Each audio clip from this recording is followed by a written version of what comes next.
Assalamualaikum warahmatullahi wabarakatuh.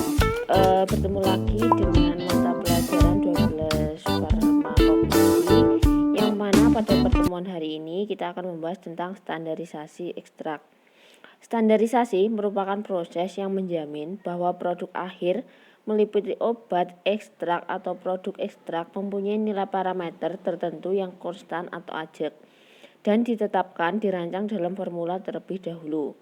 Keajekan kadar zat aktif merupakan syarat mutlak mutu ekstrak yang diproduksi. Oleh sebab itu, setiap ekstrak perlu dilakukannya standarisasi. Standarisasi dalam farmasi meliputi serangkaian parameter, prosedur, dan cara pengukuran yang hasilnya merupakan unsur-unsur terkait paradigma mutu kefarmasian.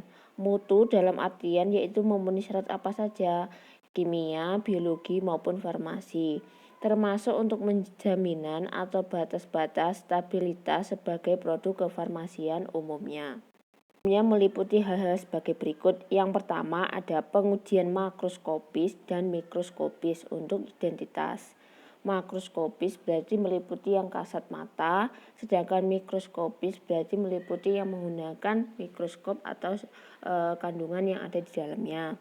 Yang kedua yaitu ada KLT atau kromatografi lapis tipis untuk pengujian identitas.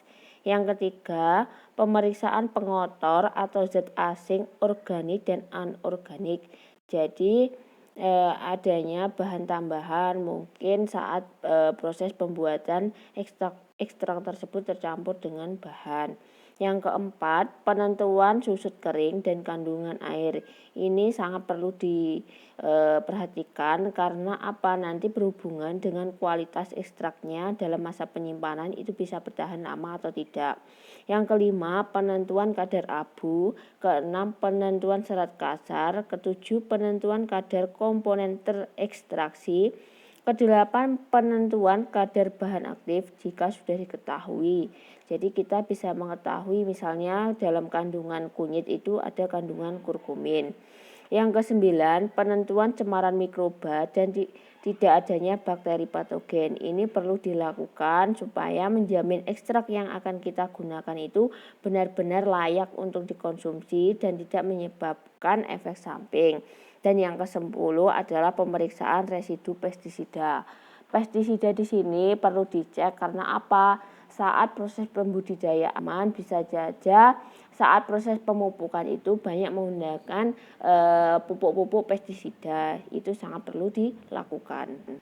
Untuk tanaman obat yang monografinya terdapat dalam farmakope, pengujian harus dilakukan sesuai dengan ketentuan farmakope untuk tiap-tiap monografi. Jika monografinya tidak terdapat dalam farmakope, maka dapat diusahakan atau dicari monografi dari farmakope atau buku acuan lainnya. Untuk saat ini di Indonesia sudah diterbitkan buku standar acuan yang meliputi MMI atau Materia Medica Indonesia jilid 1 sampai jilid 6 serta Farmakope Herbal Indonesia tahun 2008 yang disusul oleh Suplemen 1 tahun 2010 dan Suplemen 2 tahun 2011. Dan yang ketiga, pemerintah telah menerbitkan buku pedoman standarisasi ekstrak, yaitu parameter standar umum ekstrak tumbuhan obat berdasarkan Kemenkes nomor 55 Menkes SK-1 tahun 2000. Dalam rangka meningkatkan mutu, keamanan, dan manfaat obat tradisional. Terpenuhi standar mutu produk atau bahan ekstrak tidak terlepas dari pengendalian proses, karena proses yang terstandar dapat menjamin produk yang terstandar dan bagus. Hal ini banyak dilakukan dengan bahan baku terstandar dan proses yang terkendali atau terstandar, maka akan diperoleh produk atau bahan ekstrak yang terstandar tanpa penerapan pengujian atau pemeriksaan. Namun, hal ini tidak dapat terjadi di era globalisasi. Pengujian, pemeriksaan persyaratan parameter standar umum ekstrak mutlak harus dilakukan dengan berpegang pada manajemen pengendalian mutu eksternal oleh badan formal atau badan independen. Parameter mutu ekstrak sendiri terdiri dari dua, yaitu ada parameter standar umum atau non-spesifik dan parameter standar spesifik dan pengujian kandungan kimia ekstrak. Yang pertama yaitu parameter non-spesifik yang diuji pada ekstrak meliputi. Yang pertama ada susut pengeringan, yaitu pemeriksaan susut pengeringan bertujuan untuk memberikan batas maksimal rentang besarnya senyawa yang hilang pada proses pengeringan. Ini saat penjemurannya kemarin ya, bisa menggunakan sinar matahari atau mungkin oven. Yang kedua adalah bobot jenis. Pemeriksaan bobot jenis bertujuan untuk memberikan batasan besarnya massa per satuan volume. Hal ini memberikan gambaran kandungan kimia yang terlarut. Bobot jenis merupakan parameter khusus ekstrak cair sampai ekstrak pekat atau kental yang masih dapat dituang. Yang ketiga adalah kadar air. Pemeriksaan kadar air sendiri bertujuan untuk memberikan batasan minimal atau rentang besarnya kandungan air di dalam bahan. Kadar air penting untuk diperhatikan pada sediaan ekstrak karena saat kelebihan air dapat menjadi sumber pertumbuhan mikroorganisme yang menyebabkan ekstrak tersebut nanti tidak tahan lama atau mungkin tidak layak untuk digunakan. Dan yang keempat adalah kadar abu yang bertujuan untuk apa? Memberikan gambaran kandungan mineral internal dan eksternal yang berawal dari proses awal sampai terbentuknya ekstrak. Dan yang kelima yaitu adalah sisa pelarut. Pemeriksaan sisa pelarut bertujuan memberikan jaminan bahwa selama proses tidak meninggalkan sisa pelarut yang memang seharusnya tidak boleh ada. Untuk ekstrak cair menunjukkan jumlah pelarut yaitu yang bisa digunakan adalah alkohol sesuai dengan yang ditetapkan. Kemarin kan sudah kita bahas kan cairan penyari yang boleh digunakan itu ada 3. Yang keenam adalah residu pestisida. Pemeriksaan residu pestisida bertujuan untuk memberikan jaminan bahwa ekstrak tidak mengandung pestisida melebihi nilai yang ditetapkan karena berbahaya atau toksik bagi kesehatan. Dan yang ketujuh adalah cemaran mikroba. Ketujuh adalah cemaran logam berat. Pemeriksaan cemaran logam berat sendiri bertujuan untuk memberikan jaminan bahwa ekstrak tidak mengandung logam berat tertentu seperti timbal, kadium, gitu ya, yang melebihi nilai yang ditetapkan karena berbahaya toksik bagi kesehatan. Maka perlu diperhatikan saat penggunaan alat-alat saat mungkin dari sortelsi atau pengeringan, mungkin menggunakan alat-alat yang boleh sesuai standar. Dan yang kedelapan atau terakhir yaitu cemaran mikroba yang terdiri dari yang pertama ada parameter cemaran mikroba yang bertujuan untuk memberikan jaminan bahwa ekstrak tidak mengandung mikroba patogen atau penyebab penyakit dan tidak mengandung mikroba non-patogen melebihi batas yang ditetapkan karena akan berbahaya atau toksik bagi kesehatan.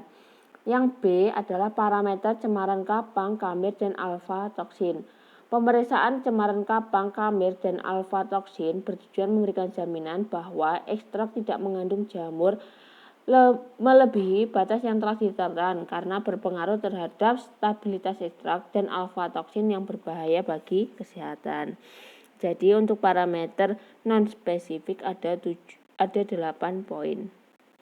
Selanjutnya adalah parameter spesifik yang diujikan pada ekstrak meliputi apa saja. Yang pertama ada identitas dari ekstrak tersebut. Pemeriksaan identitas ekstrak sendiri bertujuan untuk memberikan kejelasan identitas yang terdiri dari nama lokal dan nama latin tumbuhan asal. Jadi harus benar ya, kalau misalnya itu simplicianya adalah yang digunakan adalah kunyit, berarti harus benar nama lokalnya kunyit atau kunir dan nama latinnya adalah curcuma domestica. Yang kedua adalah nama latin sediaan ekstrak. Yang ketiga adalah bagian tumbuhan yang digunakan sebagai ekstrak. Jadi harus diperhatikan ya. Semisal yang digunakan rimpang berarti kita harus mencari rimpangnya. Misal herba berarti seluruh tanamannya, misal daun juga harus daun. Yang keempat adalah lokasi tumbuhan tumbuh. Jadi ini juga sangat berpengaruh. Antara dataran rendah dan dataran tinggi itu juga akan mempengaruhi kualitas dari ekstrak tersebut. Yang selanjutnya adalah usia tumbuhan. Usia tumbuhan untuk rimpang biasanya 8-10 bulan. Jika saat pemanenannya itu melebihi batas, berarti itu menunjukkan kualitasnya juga akan berbeda. Apalagi saat musim hujan seperti ini, biasanya rimpang kalau dipanen itu sifatnya belum siap panen atau masih belum layak. Yang selanjutnya adalah waktu panen tumbuhan tadi, pelarut ekstraksi yang digunakan, jadi harus sesuai, misalnya etanol atau mungkin air. Dan yang terakhir adalah kandungan zat aktif dalam ekstraknya. Misalnya yang dari kunyit yang kita ambil adalah kurkumin, dari jahe yang kita ambil adalah oleoresin. Selanjutnya yang kedua adalah organoleptik ekstrak. Pemeriksaan parameter organoleptik ekstrak sendiri bertujuan sebagai pengenalan awal yang sederhana, seobjektif mungkin, seperti bentuknya seperti apa, warna, bau, dan rasa. Yang ketiga adalah senyawa terlarut dalam pelarut tertentu. Pemeriksaan senyawa terlarut dalam pelarut tertentu bertujuan untuk memberikan gambaran awal jumlah senyawa kandungan dengan cara penentuan kadar senyawa yang larut dalam air dan kadar senyawa yang larut dalam etanol. Pengujian yang ketiga adalah pengujian kandungan kimia ekstrak, meliputi apa saja. Yang pertama ada polakromatogram, yaitu yang bertujuan untuk memberikan gambaran awal komposisi kandungan kimia berdasarkan polakromatogram atau KLT, kromatografi lapis tipis, KC, dan maupun KG. Yang kedua ada kadar total golongan kandungan kimia, yang bertujuan memberikan informasi kadar golongan kandungan kimia sebagai parameter mutu ekstrak yang berkaitan dengan efek farmakologis. Terdapat beberapa golongan kandungan kimia yang dapat dikembangkan dan ditetapkan metodenya, yaitu golongan minyak atsirik, steroid, tanin, flavonoid, diterpenoid atau saponin, alkaloid maupun antrakinon. Dan yang terakhir adalah kadar kandungan kimia tertentu, yang bertujuan untuk memberikan data kadar kandungan kimia tertentu sebagai senyawa identitas atau senyawa yang diduga bertanggung jawab memberikan efek farmakologi. Contohnya penetapan kadar andrografolit pada sambiloto dalam ekstrak sambiloto secara HPLC atau penetapan kadar pinostrobin dalam ekstrak temu kunci secara densitometri. Untuk pengujian kadar kimia ekstrak ini biasanya kita lakukan saat kuliah ya. Jadi untuk SMK ini kita cukup untuk pengenalannya.